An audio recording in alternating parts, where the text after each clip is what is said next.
Merhaba Kadınlar Sitesi üyeleri, ben örgü admini Hatice. Bugün sizlerle ajurlu ve örnekli alt kısmı fırfırlı jile yapacağız. Bu jilemizin her zamanki gibi ben önünü ördüm, hazırladım. Arkasını da beraberce örelim. Jilemizi örmek için kar topunun resital ipim var ve 4 numarada şiş kullanacağım.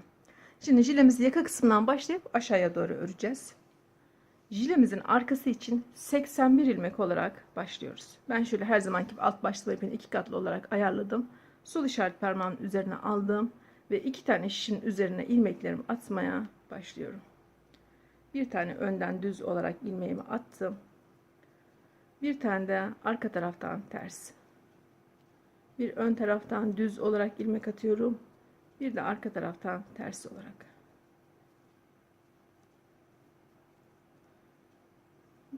Bir ters, bir düz olarak ilmeklerimi atıyorum.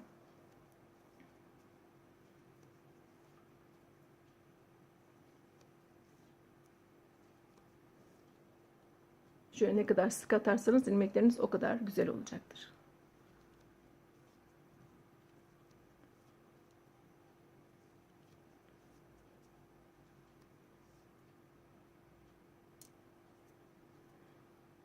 Bir arka taraftan ters, bir düz. Bu şekilde yaka için 81 ilmek başlayalım.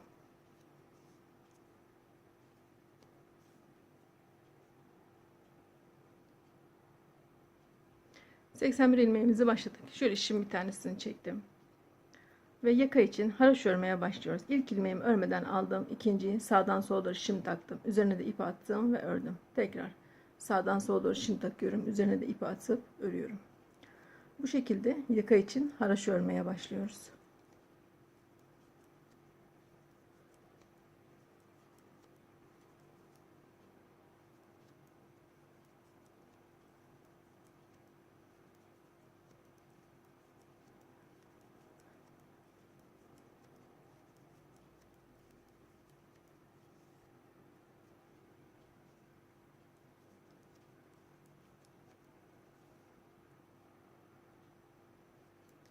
Haraş örerek başa kadar geldim. Bu şekilde bir sıra ördüm. Döndüm, yine aynı şekilde haraş örmeye devam ediyorum. İlk ilmeğimi örmeden alıyorum. Sonraki ilmeklerimi haraş örüyorum. Bu şekilde 18 sıra öreceğiz. Yani 9 diş haraş olacak. Şu anda bir sıra ördüm. İkinci sırayı örüyorum. Bu şekilde 18 sıra örelim. Koltuk kesiminde göstereceğim ben sizlere.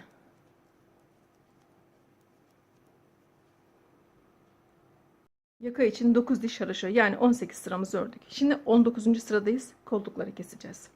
81 ilmeğim var. Buradan kenardan 20 ilmeğimi koltuk için kesiyorum. 1, 2, 3,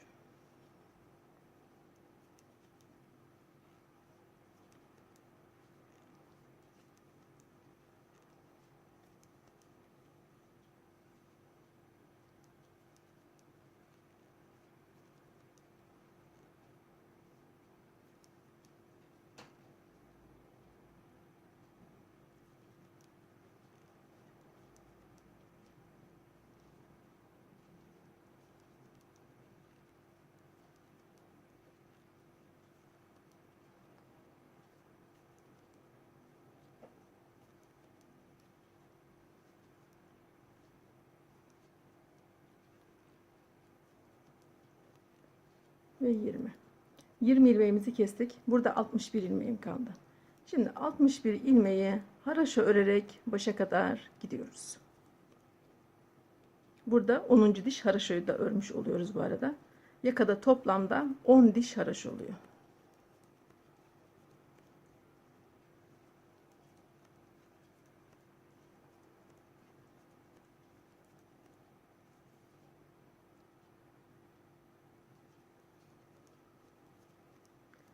...61 ilmeğimi haraş örerek başa kadar geldim.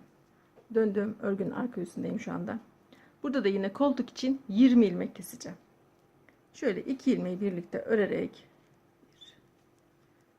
bu şekilde 20 ilmeğimizi keselim.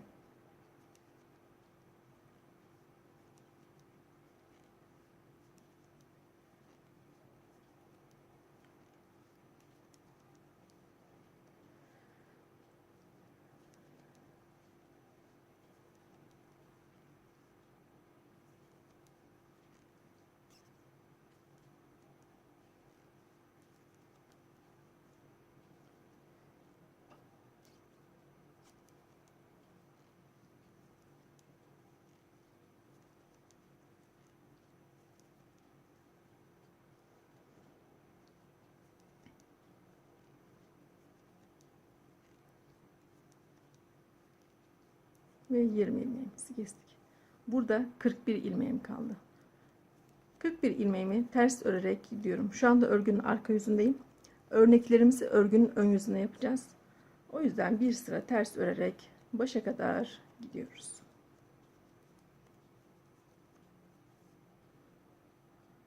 Yaka için 81 ilmek başlamıştık. 81 ilmeği 9 diş haraş ördüm. 20 ilmek burada kestim. 20 ilmek burada kestim. Burada 41 ilmeğim kaldı. Şimdi burada bir açıklama yapayım.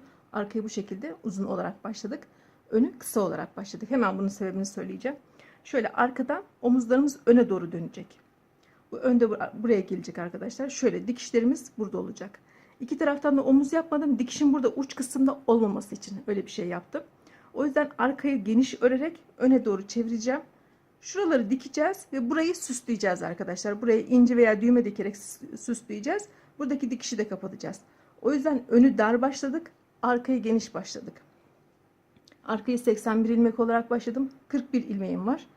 Önü direkt 41 ilmek başladım. 10 diş haraş ördüm ve ajurlu V örneğini yaptım. Eğer burada anlamadığınız bir şey varsa yorum bölümünden sorabilirsiniz. Ben size oradan yardımcı olmaya çalışırım arkadaşlar. Dediğim gibi şurada omuzlarda şöyle katlayacağız. Burayı dikerken dikişini de göstereceğim ben size. Şurada uç kısmında dikiş olmaması için arkayı geniş başladım. Öne çevirdim. Şu anda 41 ilmeğim var. Önü de 41 ilmekle ördüm. Şimdi ajurlu V örneğimize başlıyoruz. Buradan kenardan şuradan kol evleri için aynı öndeki gibi 5 ilmeğimi haraşo olarak örüyorum.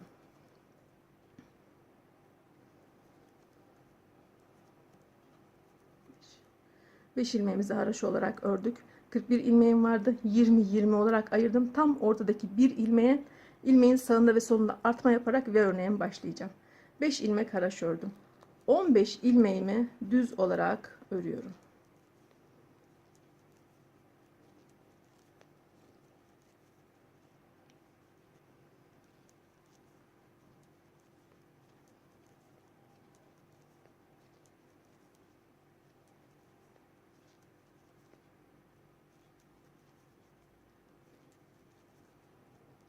ilmeğimi düz olarak ördüm. Şöyle ördüğüm ipi sağdaki şişime dolayarak bir tane artma yaptım. Tam ortadaki bir ilmeği düz olarak ördüm. Düz ilmekten sonra tekrar ördüğüm ipi sağdaki şişime dolayarak bir artma daha yaptım. Tam ortada sağda ve solda artmalar yaptık. Burada 15 ilmeği düz olarak örüyorum.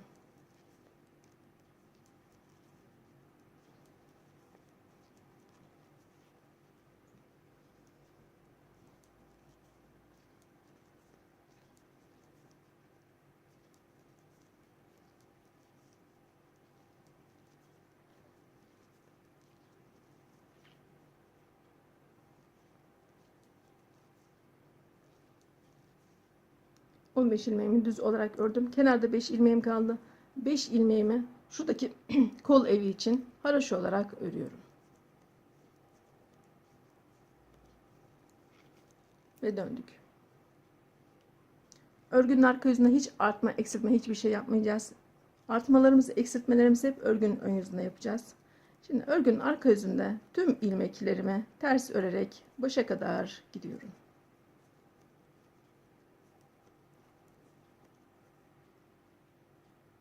Örgünün ön yüzündeyiz. İkinci artmalarımızı yapacağız. Kenardan yine 5 ilmeğimi haraşo olarak örüyorum. Burasını hep şuradaki kol evi haraşo olarak öreceğiz. 5 ilmeğimi haraşo ördüm. 15 ilmeğimi yine düz olarak örüyorum.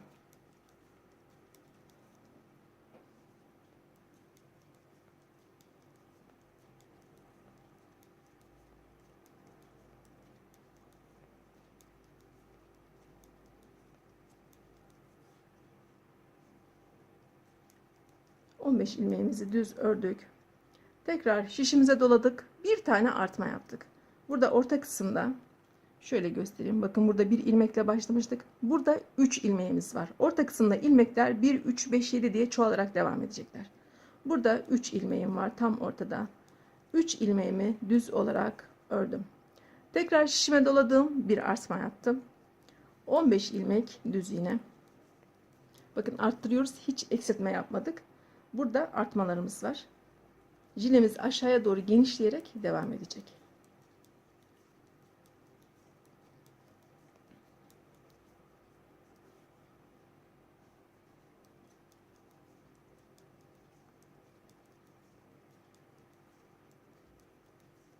15 ilmeğimi düz olarak ördüm. Kenarda 5 ilmeğim kaldı. 5 ilmeğimi yine haraşo olarak örüyorum.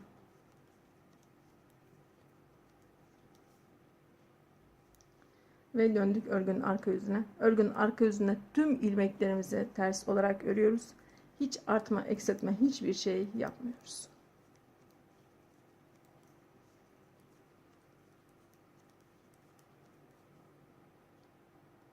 Şu anda örgünün ön yüzündeyim. 3. artmamı yapacağım.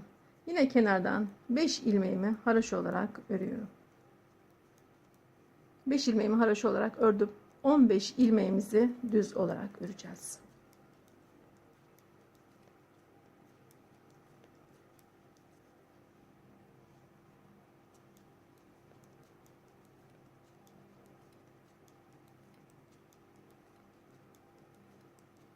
İsterseniz burayı 15 ilmek olarak da sayabilirsiniz. İsterseniz bakın şöyle artmalarımı göstereyim. Artmalarım tam bu ilmekten sonra oluyor. Orta kısımda V şeklini alıyor. İsterseniz öyle göz kararı da yapabilirsiniz. İsterseniz 15 ilmek olarak sayın. 15 ilmeğimizi ördük. Tekrar şişime doladım. Bir artmam yaptım. Orta kısımda şimdi 5 ilmeğim var. 5 ilmeği düz olarak örüyorum. 5 ilmeğimizi ördük. Tekrar şişime doladım. Sağdaki şişime doladım. Bir artma yaptım. Yine 15 ilmek düz.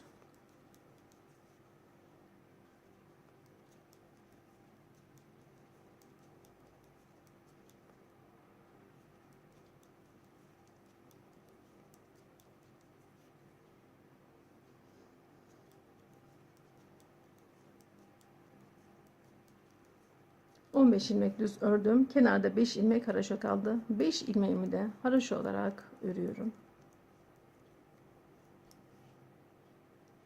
Ve döndük örgünün arka yüzüne. Örgünün arka yüzüne tüm ilmeklerimizi ters örerek başa kadar gidelim.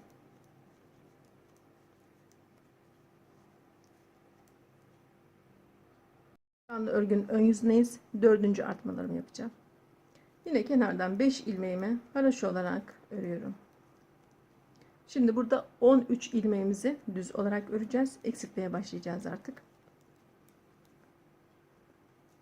Normalde 15 tane örüyorduk. Bu sefer 4. deliği yaparken bir değişiklik yapacağız burada.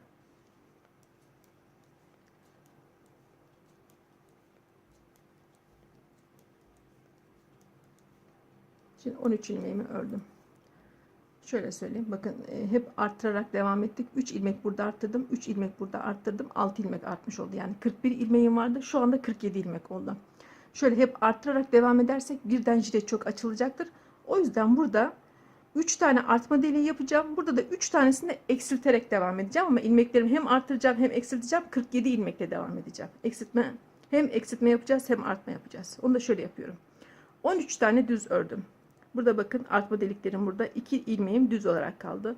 Buradaki 2 ilmeği birlikte örerek burada bir tane hemen eksiltme yapıyorum. Burada bir eksiltme yaptım. Eksiltmeden sonra hemen peşine şişime doladım, artmamı yaptım. Önce eksiltme, sonra artma yaptım. Orta kısımda 7 ilmek düz var. Artma yaptığımız için bu orta kısım yine her sırada artarak devam edecek. 7 ilmeğimi düz ördüm. Şişime doladım, tekrar artma yaptım. Şimdi burada bir eksiltme yapacağım. Şöyle söyleyeyim. Bu tarafın sol tarafa düzgün yatması için ilmeği çevireceğiz. Yani bir tane artmamızı yaptık. Buradaki ilk ilmeğimi şöyle çevirdim. Buradaki 2 ilmeği birlikte örerek bir tane eksiltme yaptım. Burada 13 ilmek düz kaldı. 13 ilmeğimi düz olarak örüyorum. Burada hem eksiltme hem artma yaptık. Burada da aynı şekilde. Önce artma yaptık, sonra eksiltme yaptık. İlmeklerimiz 47 olarak sabit olarak devam edecek.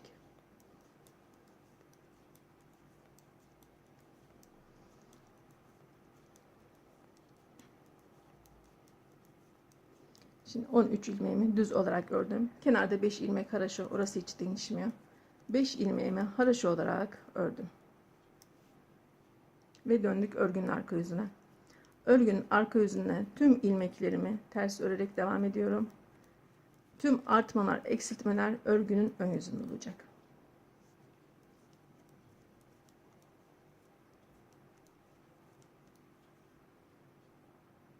Örgünün ön yüzüne yine 5. artma deliğimizi yapacağız. Kenardan 5 ilmeğimi haraşo olarak örüyorum. Burada orta kısma kadar 12 ilmeğimi düz olarak öreceğim.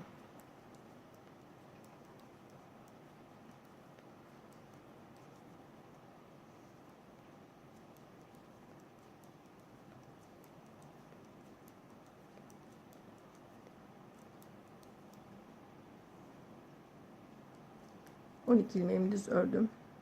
Yine 2 ilmeği birlikte düz örerek burada bir eksiltme yaptım. Eksiltmeden sonra hemen şişime doladığım bir tane artma yaptım. Orta kısımda 9 ilmeğim var. 9 ilmeğimi düz olarak örüyorum.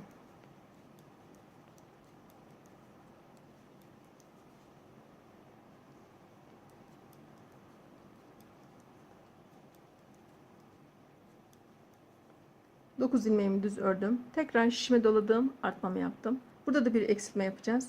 Buradaki örneğin şöyle sol tarafı düzgün yapması için ilmeği çeviriyoruz. Şuradaki ilmeği tuttum, çevirdim ve burada bir eksiltme yaptım. Burada 12 ilmeğim var düz olarak. 12 ilmeğimi düz örüyorum.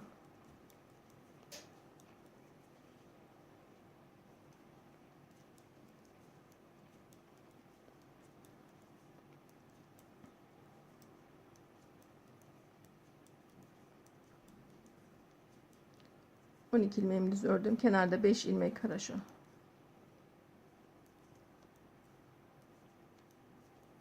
Beş ilmeğimle haraşo ördüm ve döndüm. Örgünün arka yüzünde tüm ilmeklerimizi ters olarak örüyoruz.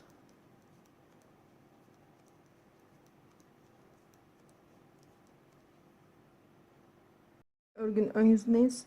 6. artma deliğimizi yapacağız ve son olacak bu. Bu şekilde bir örneği tamamlamış olacağız. Bir örnek 6 delikten oluşuyor. Yine kenarda 5 ilmeğimi haraşo olarak örüyorum. 5 ilmeğimizi haraşo ördük. Burada 11 ilmeğim var. 11 ilmeğimi düz olarak örüyorum.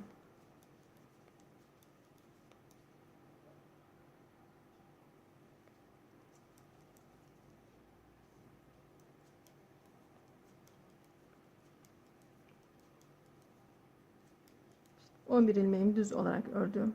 Burada yine düz örerek bir tane eksiltme yaptım. Bakın artmalara geldim. Şöyle göstereyim.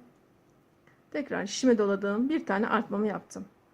Orta kısımda 11 ilmeğimiz oldu. 11 ilmeğimi düz olarak örüyorum.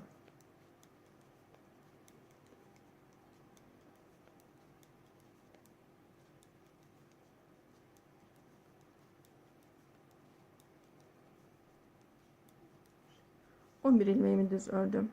Tekrar şişime doladım, artmamı yaptım. Şimdi bu tarafı, sol tarafı düzgün yapması için buradaki ilmeği çeviriyorduk. Buradaki ilmeğimi çevirdim ve burada bir eksiltme yaptım. Yine burada kenarda 11 ilmek düz ve 5 haraşo kaldı. Buradaki ilmeklerimi de 11 ilmeğimi düz, 5 ilmeğimi haraşo olarak örüyorum.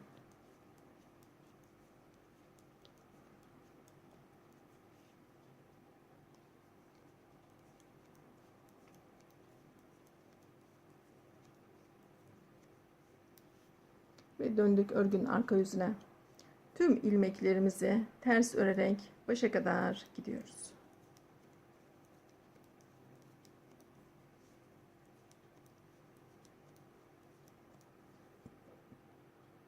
Şimdi birinci örneğimizi tamamladık. İkinci örneğimize başlayacağız. Şöyle ne yaptığımızı baştan anlatalım.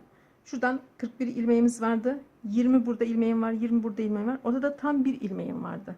Buradaki bir ilmeğin sağında ve solunda artma yaptım. 1, 2, 3 delik artma yaptım. İlmeklerim 47 oldu. 3 ilmek burada arttırdım. 3 ilmek burada arttırdım. 47 oldu. 47 olduktan sonra şöyle 3 delikte hem eksiltme yaptım hem artma yaptım. Bu şekilde 47 ilmekle devam ettim. Çiçeklerimizi bu şekilde yapacağız. 3 deliği arttırarak yapacağız. Sonraki 3 deliği de arttırmadan yapacağız. İlmeklerimizi sabit bir şekilde tutacağız. Yine aynı şekilde şimdi başlayacağım. 47 ilmeğim var. 47 ilmeğimi 23 diye ayıracağım. Ortada tam bir ilmek var. Bir ilmeğin sağında ve solunda yine artma yapacağım. Yine 3 delik arttıracağım. Şöyle göstereyim. 3 delik arttıracağım. Sonraki 3 deliğimde de hem eksiltme yapacağım hem artma yapacağım. İlmeklerimi sabit tutacağım. Şimdi yine buradan başlıyorum. Kenardan 5 ilmek haroşa örüyorum. Burada bu sefer birinci örneğe başlarken 15 tane düzümüz vardı. Şimdi 18 tane düzümüz oldu. 18 ilmeğimi düz olarak örüyorum.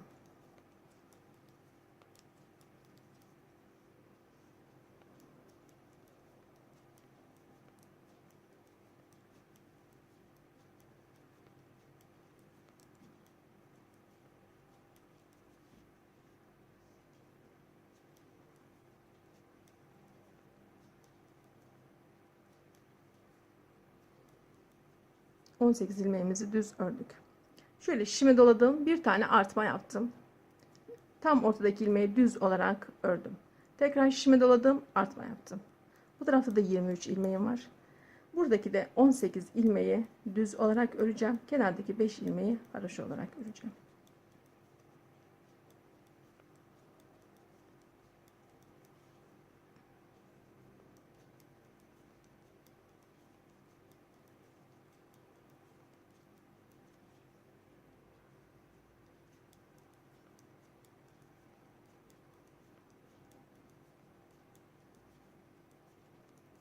5 ilmeğimi de haroşa olarak ördüm.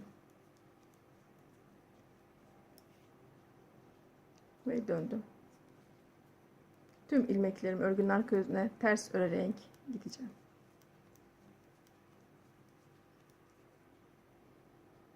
Şimdi ikinci örneğimizin ikinci artmasını yapacağız. Kenardan 5 ilmek haroşa. Dediğim gibi ilmekleri sayarak devam ediyorsanız, burada ilk örneği yaparken 15 tane düz örmüştük. İkinci örneği yaparken 18 tane düz öreceğiz. Üçer ilmek ilave ettiğinizi düşünün. Üçüncü örneğe başladığımızda da 21 ilmeği düz olarak öreceğiz. O şekilde örneklere başlarken isterseniz sayarak devam edebilirsiniz. Şu anda 18 tane 5 haroşam var. 18 tane düz ilmeğim var. Toplamda 23 ilmeğim var burada örneğe kadar.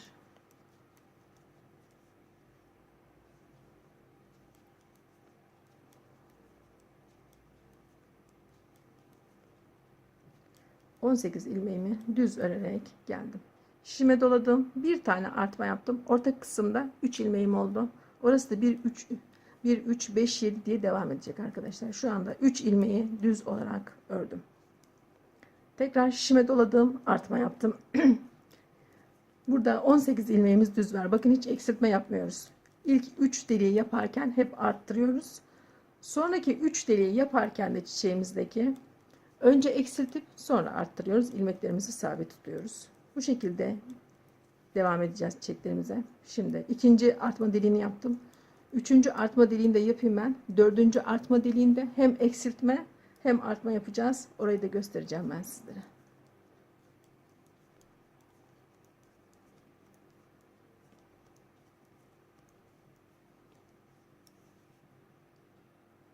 Çiçeğimizin ikinci çiçeğinin dördüncü artmasını yapacağız. Şimdi şöyle söyleyeyim. İkinci çiçeğe başlarken 47 ilmeğim vardı. 3 ilmek bu taraftan arttırdım. 3 ilmek de bu taraftan arttırdım. Şu anda 53 ilmeğim oldu. Şimdi hem buradan eksilteceğiz hem yine yanından arttıracağız. Bu şekilde 53 ilmekle ikinci çiçeği tamamlayacağız. Yani 3 delik arttırdım. 3 deliği de hem arttırarak hem eksilterek şöyle V şeklini almasını ve ilmeklerin sabit bir şekilde devam etmesini sağlayacağız. Şimdi kenardan 5 ilmeğimi haroşa olarak örüyorum. Haroşa ördüm. Burada 18 tane düz ilmeğim vardı ikinci çiçeğe başlarken. Şimdi 16 tane düzü örüyorum.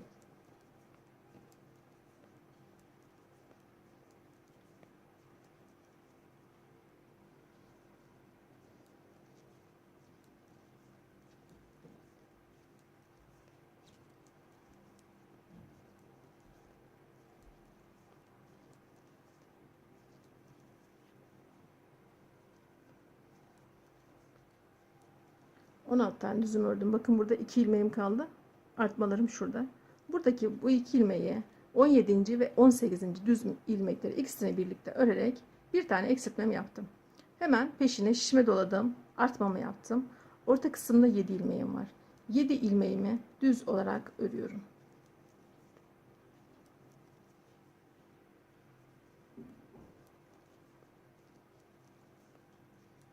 7 ilmeğimizi düz ördük.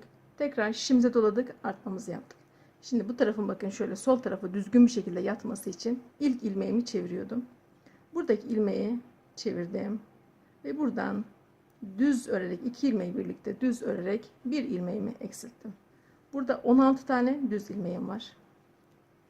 16 ilmeğimi düz olarak örüyorum.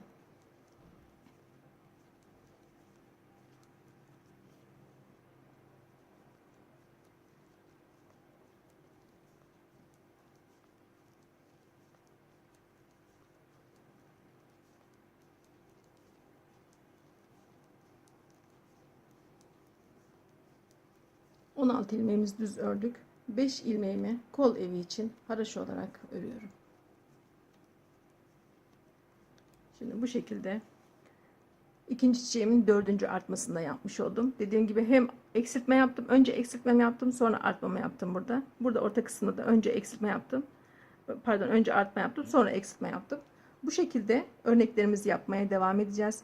İlk 3 delikte arttıracağız. Sonraki deliklerde hem eksiltme hem artma yaparak ilmeklerimizi sabit tutacağız. Bu şekilde 7 örnek yapacağız arkadaşlar. Jilemizin boyu 7 örnek. Şimdi bu şekilde devam edelim. Şöyle kol evinde de 20 diş haraş olacak. Şuradan itibaren, yakadan itibaren sayın. Kol evinde 20 diş haraş olduktan sonra buradaki 5 ilmeği de düz olarak öreceğiz ve aşağıya doğru devam edeceğiz. Jilemizin boyunda 7 örnek olduğunda toplamda 83 ilmek olmuş olacak. 83 ilmek olduğunda alttaki fırfırlara başlayacağız. O fırfır yapımını da göstereceğim ben sizlere. Jilemizi şöyle 7 örnek olana kadar ördük. Ve şu anda 83 ilmeğim var. Ve alt tarafındaki fırfıra başlayacağız. Fırfıra örgünün arka yüzünden başlayacağız.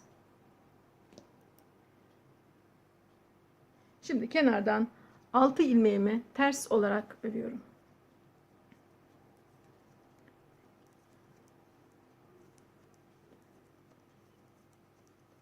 Altı ilmeğimizi ters olarak ördük. Şöyle ördüğüm ipi sağdaki şişime bir ilmek arttırdım. Bunu şişe dolayarak yapmıyoruz. Bu sefer ilmek atarak yapacağız. Gizli artma yapacağız. Delikli olmaması için. Aralarda 10'ar ilmek ters örüyoruz.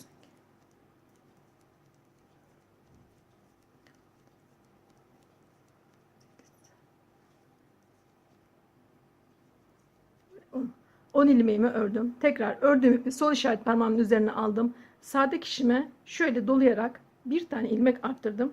Bu şekilde gizli artma yapıyoruz. Delikli olmaması için. Arada yine 10 ilmeğimi ters olarak örüyorum.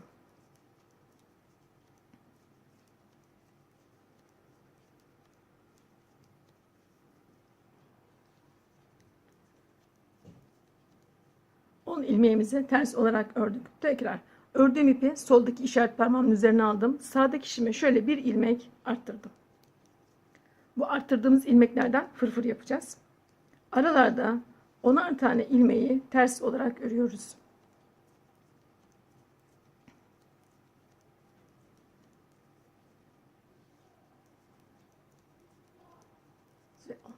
On ilmeğimi ördüm. Tekrar ördüğüm ipi şöyle sağdaki şişime ilmek atarak bir tane artma yaptım.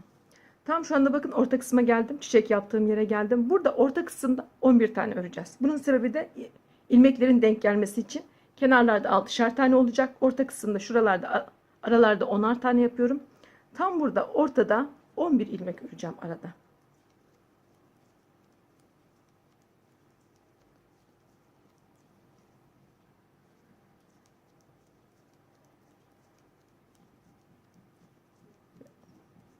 ...11.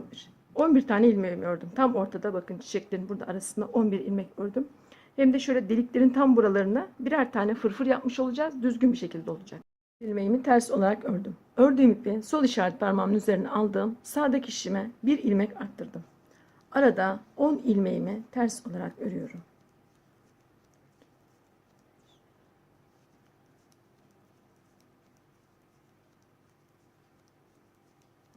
On ilmeğimizi ördük. Tekrar ördüğüm ipi sol işaret parmağımın üzerine aldım. Sağdaki şişime bir ilmek arttırdım. Tekrar arada 10'ar tane örüyorum.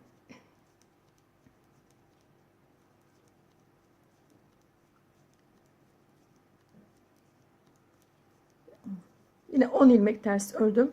Tekrar fırfır için şöyle sol işaret parmağımın üzerine ördüğüm ipi alıyorum. Sağdaki şişime Bir tane ilmek arttırıyorum. Yine arada 10 ilmeği ters olarak örüyorum.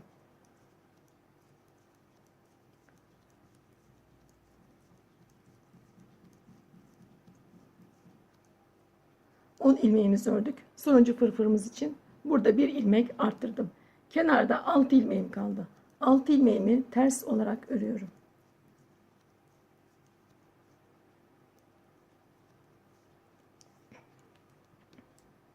Döndüm örgün ön yüzüne. Kenarda 6 ilmeğimiz var. 6 ilmeğimizi düz olarak örüyoruz.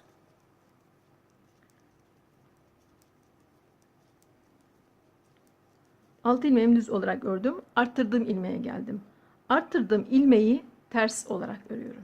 Bir ilmek ters ördüm. Aralarda 10'ar tane ilmeğim vardı. Yine 10 ilmeğimi düz olarak örüyorum.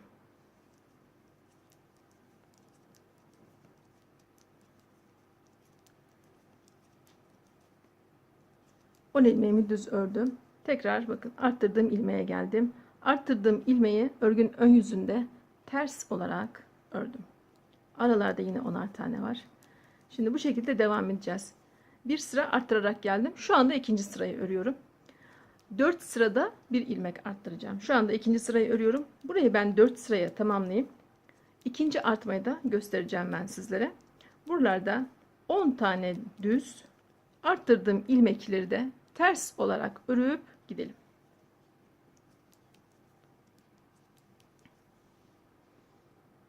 Elimizin fırfırlar için şurada birer ilmek arttırmıştık. Üzerine de 4 sıra ördük. Şimdi fırfırlarımız için ikinci artmalarımızı yapacağız. Kenardan 6 ilmeğimi yine ters olarak örüyorum.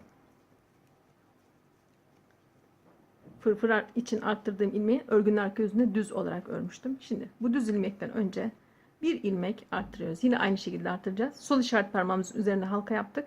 Sağdaki şişimize bir ilmek arttırdık. Bir ilmeğimizi düz olarak ördük. Tekrar artma yapıyoruz. Bir ilmeğin sağında ve solunda artma yaptım. Aralarda 10 tane ilmeğimi ters olarak örüyorum.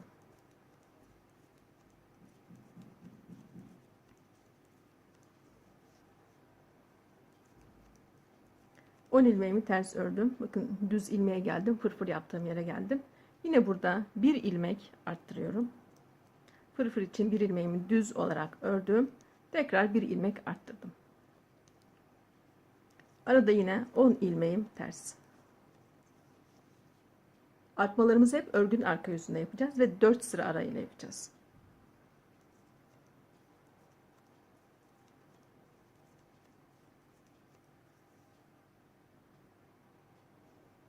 On ilmeğimi ters ördüm. Tekrar fırfıra geldim. Burada bir ilmek arttırdım. Bir tane düz ördüm. Tekrar burada bir ilmek arttırdım. Burada arada yine 10 ilmeğim var.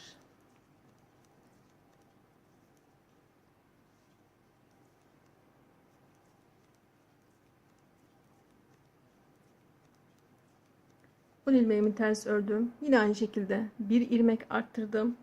Fırfırımın bir ilmeği var. Onu düz olarak ördüm. Düzden sonra bir artma daha yaptım.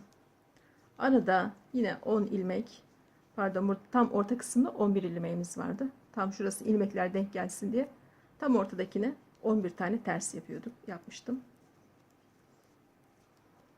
Burada 11 ilmeğimi ters olarak örüyorum.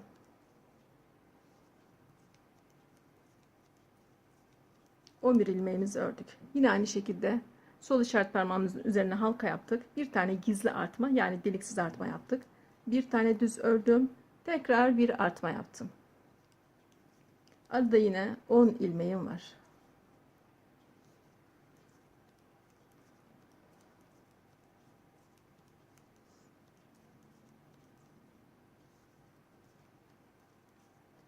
On ilmeğimi ördüm. Yine aynı şekilde bir artma yaptım. Bir tane düz. Tekrar bir artma. Yine 10 tane ilmeğimi ters olarak örüyorum.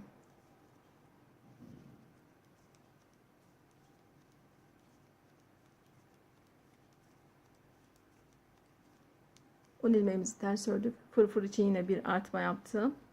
Fırfırın bir ilmeğini düz olarak ördüm. tekrar bir artma yaptım.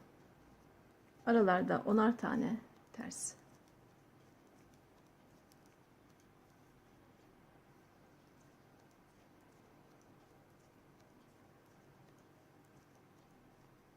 Sonuncu fırfırımız için bir artma yaptık. Bir ilmeğimi düz olarak ördüm. Bir artma daha yaptım. Kenarda 6 ilmeğim kaldı. 6 ilmeğimi ters olarak örüyorum.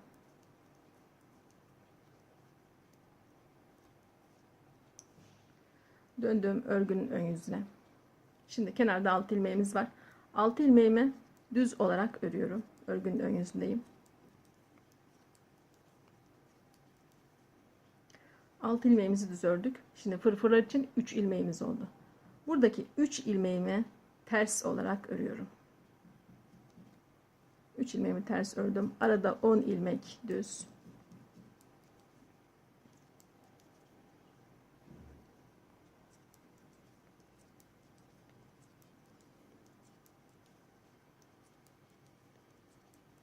On ilmeğimizi düz ördük. Fırfıra geldik. Burada 3 ilmeğim var.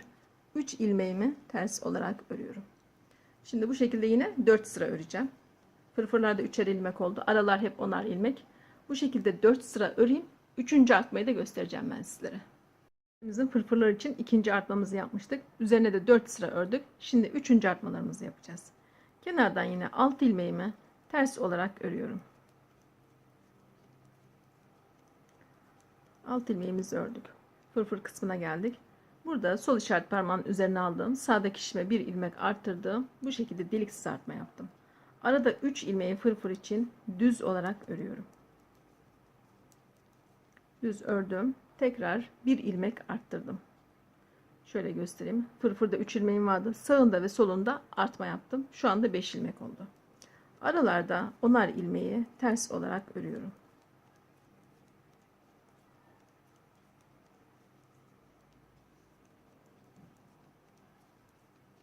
On ilmeğimizi ördük. Fırfır kısmına geldik. Yine bir ilmek arttırdım.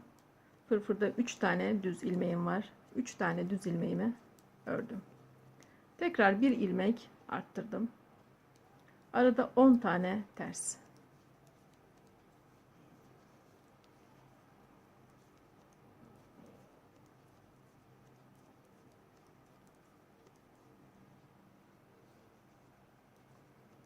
On ilmeğimi ters olarak ördüm. Yine aynı şekilde bir artma yaptım. Arada 3 tane düz olarak ördüm. 3 düzden sonra yine bir artma yaptım.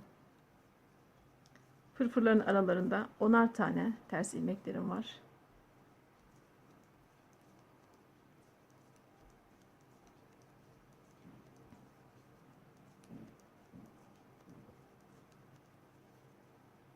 Tekrar fırfır kısmına geldim.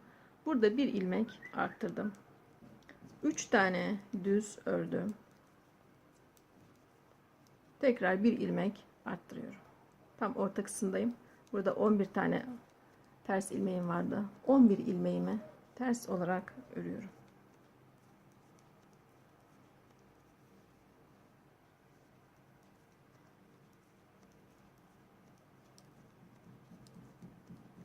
On bir ilmeğimizi ördük. Yine artmamızı yaptık. Fırfır için 3 tane düz ilmek örüyoruz. 3 düz ördük. Bir artma daha yaptım. Arada 10 ilmeğimi ters olarak örüyorum.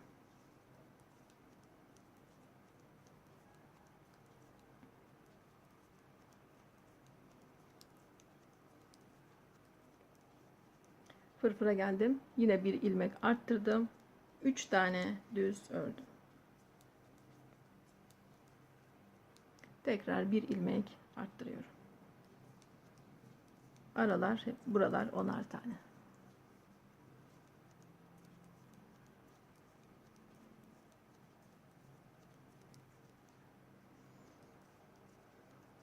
On ilmeğimi ördüm. Yine fırfır için bir ilmek arttırdım. 3 tane düz örüyoruz burada. 3 düz ve bir artma daha. Yine aradaki 10 ilmeğimi ters olarak örüyorum.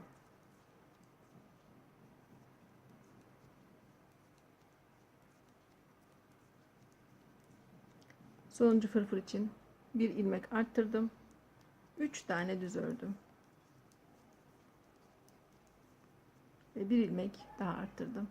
Kenarda 6 ilmeğim kaldı. 6 ilmeğimi ters olarak örüyorum.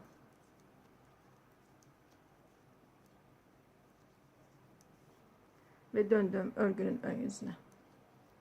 Örgünün ön yüzüne kenarda 6 ilmeğimiz var. 6 ilmeğimi düz olarak örüyorum.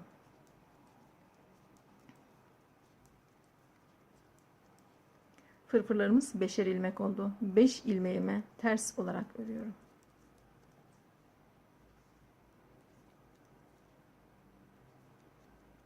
Yine arada 10 ilmeğimiz var. 10 ilmeğimi de düz olarak örüyorum.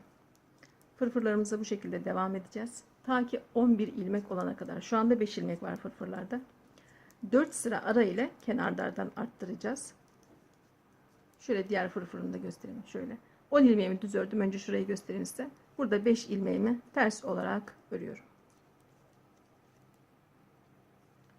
Bu şekilde örmeye devam edeceğiz. Şimdi öndeki fırfırlarımı göstereyim size. Şöyle 4 sıra ara ile fırfırların sağından ve solundan artma yapıyorum. 11 ilmek olana kadar. 11 ilmek olduğunda yine 4 sıra örüp jilemizi bitiriyoruz artık. Sıra geldi jilemizin dikimine. Jilemizin arkasını yere yatırdık. Örgünün ön yüzü üstte olacak şekilde. Önü de onun üzerine kapatıyoruz. Örgülerin ön yüzleri birbirine bakacak şekilde bu şekilde kapattık.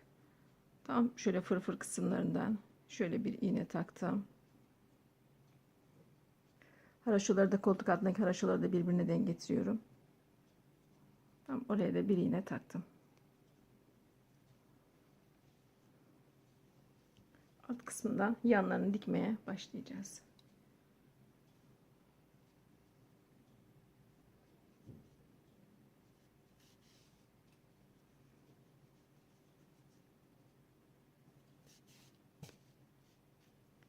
Jilemizin yanlarını şöyle makine dikiş yaparak dikiyoruz. Şöyle geriden batıyorum, ileriden çıkıyorum.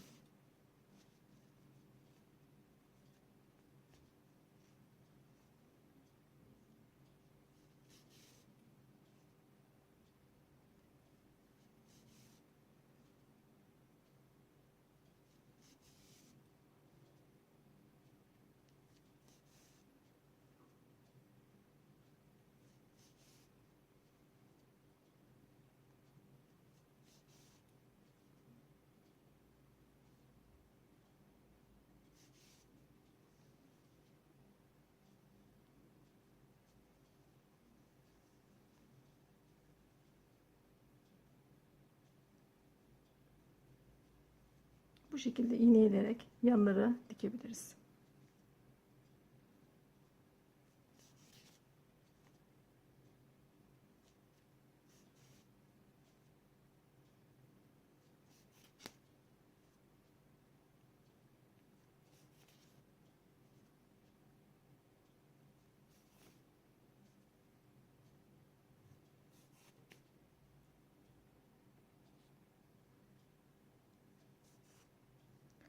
Koltuk altındaki haraşolara kadar dikelim. Burada koltuk altında 3 diş haraşoyu da koltuk altına buraya verdim. Tam 3 diş haraşodan sonra buradan geriye döndük. Buradan ipimi sıkıştırıp keseceğim artık.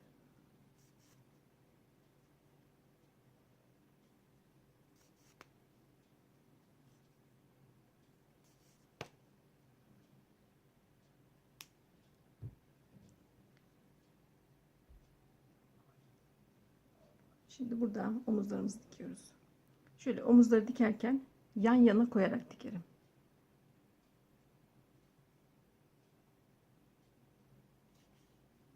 İpimizi sabitleyelim buraya. Yan tarafı üst üste koyarak dikmiştik. Omuzları şöyle ikisine yan yana koyalım omuzlarımızı.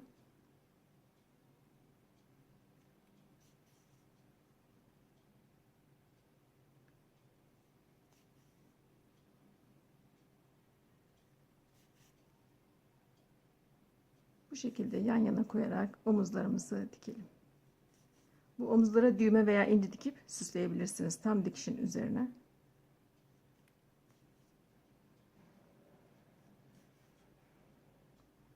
Buradaki fazla iplerimizi dikişin arasına saklayalım ve orada fazlalıklarını keselim.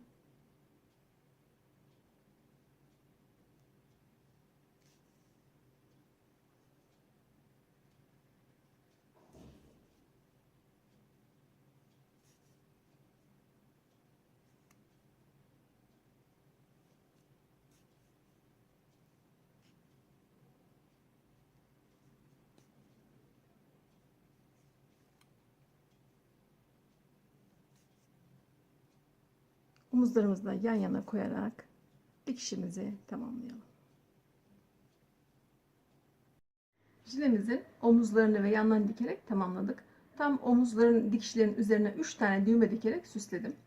Jilemiz 2-3 yaşındaki çocuklara olabilecek bir jile oldu. Siz daha büyük veya daha küçük yapmak isterseniz yorum bölümünden sorabilirsiniz. Ben sizlere yardımcı olmaya çalışırım. Yeni videolarımdan haberdar olmak için kanalıma üye olmayı unutmayın. Şimdilik hoşça kalın arkadaşlar.